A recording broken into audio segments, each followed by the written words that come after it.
So here's a question. Why are some people, vastly more successful, happier, more financially secure than others in the exact same amount of time? Right. I mean, you can line up two people, similar backgrounds, similar intelligence opportunities, and one just rockets past the other. Well, the other one seems completely stuck. Exactly, stuck in neutral. And we often jump to talent or luck or connections as the answer. The usual suspects. But the secret, according to the really impactful source material we dug into today, might be something much simpler and yet so much harder. Definitely harder to implement. So our deep dive today is into excerpts from this seminal book on the machinery of success.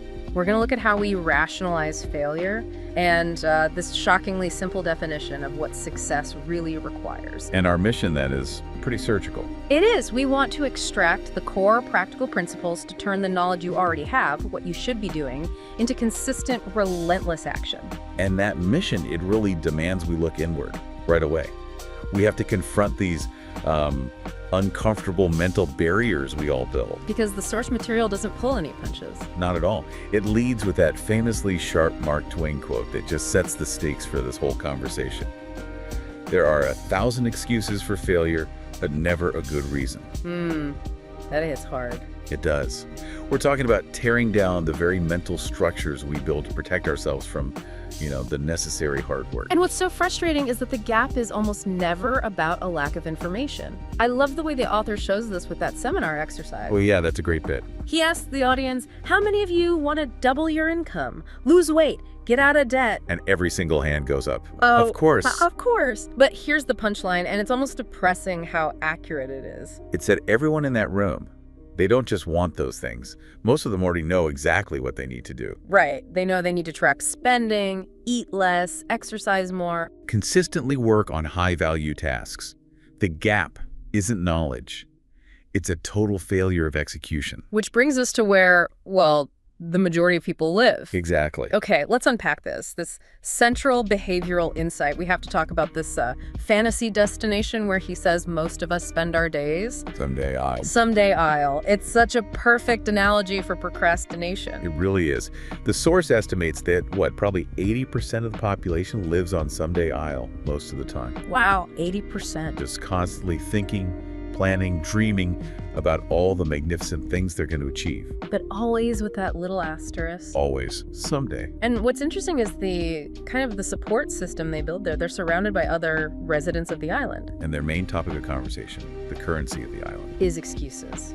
Swapping excuses. You hear things like, oh, I didn't have a happy childhood, or my education wasn't good enough. The economy is terrible, or my personal favorite, my boss is really critical. Always external.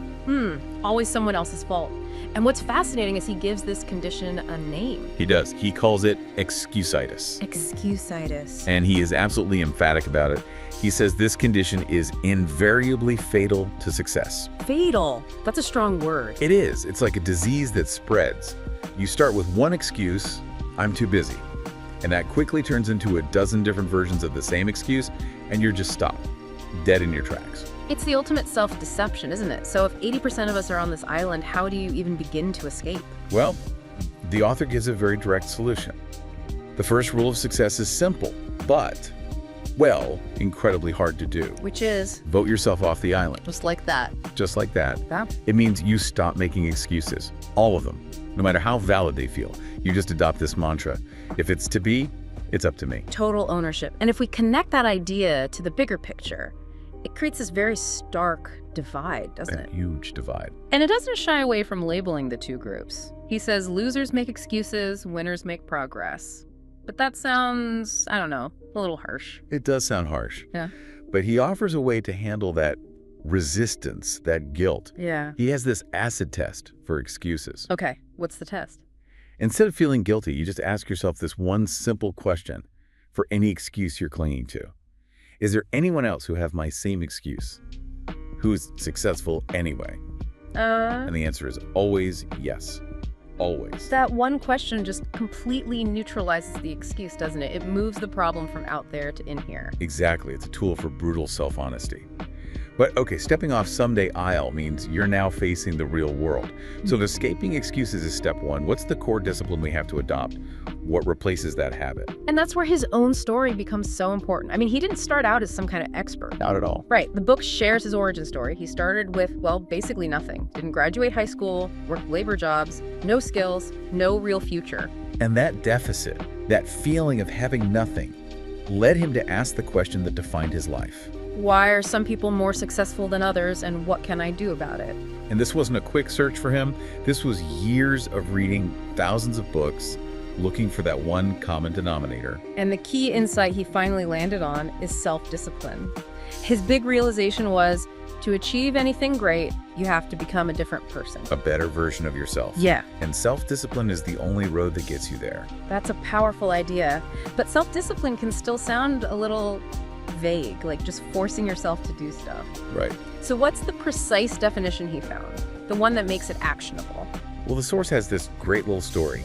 The definition came from this chance meeting with a legendary success author, a guy named Kottmeyer. Okay. Kottmeyer had collected 1,000 success principles over decades. And he said the single most important one was this definition. Self-discipline is the ability to do what you should do, when you should do it, whether you feel like it or not. Wow. Whether you feel like it or not, that's the part that matters. That's everything. It just completely removes mood or motivation from the equation. If you wait until you feel like doing your taxes or making that hard call, You'll be waiting forever. Exactly. And the source makes this incredibly strong statement. Without self-discipline, nothing works. With it, everything works. It's the master key. It is.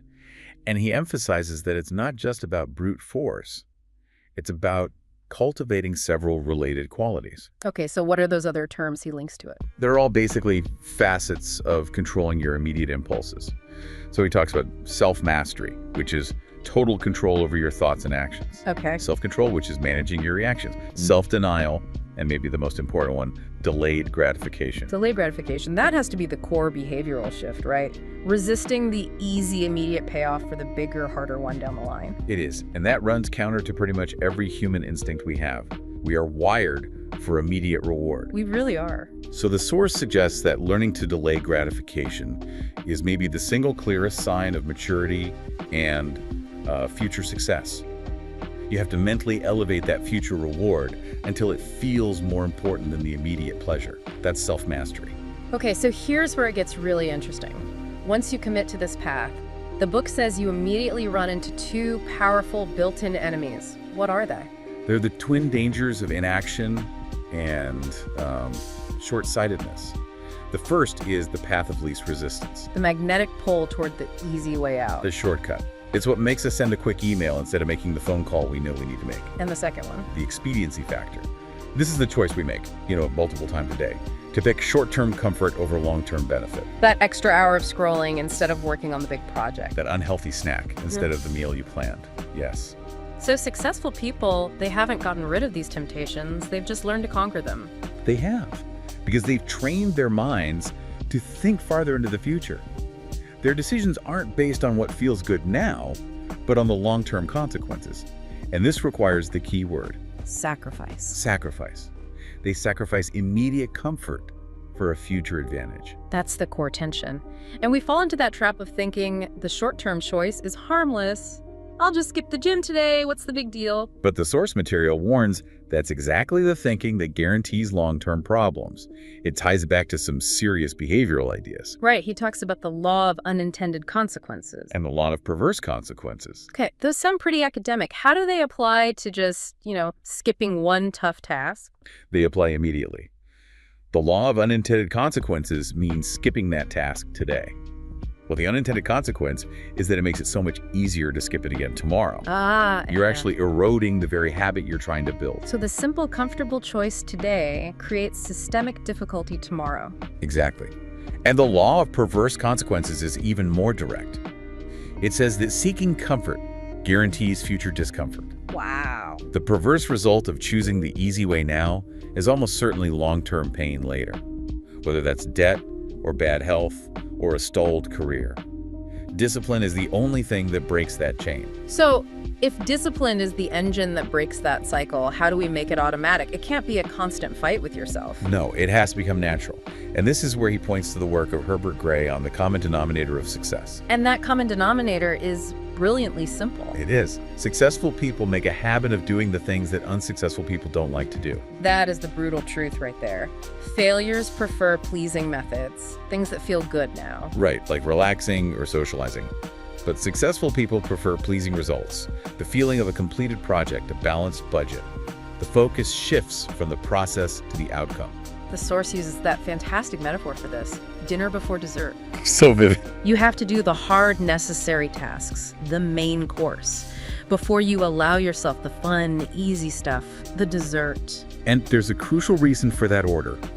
If you eat dessert first, if you start your day with social media or easy, low-value emails, you kill your momentum. You use up all your best energy. Exactly. Your willpower is gone, and there's nothing left for the high-value dinner tasks. So they get pushed off, and the cycle of guilt and delay starts all over again. That makes perfect sense. So how quickly can we shift from the pain of forcing yourself to do it to the ease of it just being a habit? Well, that's habit formation.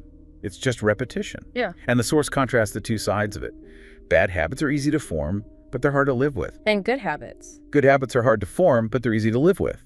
The whole point of self-discipline is to force yourself to practice those good habits until it feels weird not to do them. So what's the ultimate payoff for all of this? I mean, it sounds like a lot of hard work up front, but the source promises something called the big payoff. And it is purely internal. The psychological benefits are massive. The more you discipline yourself, the more you actually like yourself. You develop more self-respect. Exactly, because you prove to yourself that you're reliable. You feel more powerful, more confident, because you're in control of your own behavior. So self-discipline isn't just a tool for getting stuff done. It's the lever that raises your core self-esteem. Which then affects every single part of your life. And that's why the book stresses how comprehensive this is. It organizes the application of discipline into 3 major areas. I remember that. Can you break those down just to show how wide-ranging it really is? Absolutely. The first area is personal success. That's the big stuff, like setting goals, building character. The second is business and finance, sales, time management, financial planning. So the practical, tangible skills. Right. The discipline there is consistent follow-up, tracking expenses, prioritizing profitable activity. And the final one? The final, and maybe most important, is the good life. This applies discipline to achieving happiness, health, successful relationships, peace of mind. So it truly is the road that makes everything possible. Because it means you are in control of your internal world, no matter what's happening externally. So we've really gone on a journey here. From recognizing our tendency to live on someday I'll, to defining self-discipline, to battling those two enemies, the path of least resistance and the expediency factor, and finally, realizing the true payoff is that internal rise and self-respect. And if you connect all of that to the bigger picture, the argument is that success isn't about knowing the secrets. We all know the secret to losing weight. It's about the willingness to tolerate that short-term discomfort for the long-term reward. And this raises a really important, maybe challenging question for you to think about right now. Where in your life are you currently sacrificing the long-term result for that short-term comfort? And what single small habit of self-discipline, what tiny piece of dinner could you introduce today to start voting yourself off someday I'll for good? Fine question that demands a very honest answer. Thank you for joining us for this deep dive into the absolute necessity of self-discipline. We'll see you next time.